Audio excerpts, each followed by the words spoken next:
Bible ఎలా విభాగింపబడిందో మీకు తెలుసా? మొట్టమొదటిగా బైబిల్ 2 భాగాలుగా విభాగింపబడింది. మొట్టమొదటిది పాత నిబంధన, రెండవ భాగము క్రొత్త నిబంధన. పాత నిబంధనలో మొట్టమొదటిగా 5 భాగాలుగా మనం విభజించవచ్చు. మొట్టమొదటిది ధర్మశాస్త్రం, లా అని పిలుస్తారు. హీబ్రూలో దాన్ని తోరా అని, గ్రీకు భాషలో పెంటాట్యుక్ అని, అనగా 5 కాండాలు అని పిలుస్తారు. అందులో ఆది కాండము, నిర్గమాకాండము, లేవియాకాండము, సంఖ్యాకాండము మరియు ద్వితీయోపదేశ కాండము.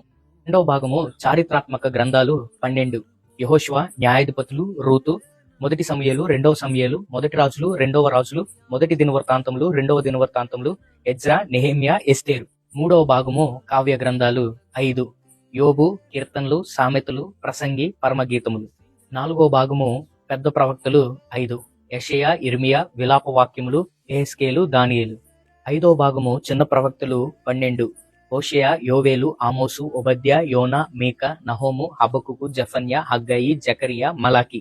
క్రొత్త నిబంధనలో 3 భాగాలు. మొదటి భాగము చరిత్ర గ్రంథాలు 5. మత్తయి, మార్కు, లూకా, యోహాను మరియు అపోస్తుల కార్యములు. రెండవ భాగము పత్రికలు. చారిత్రాత్మక గ్రంథాలు వెంట 21 పత్రికలు.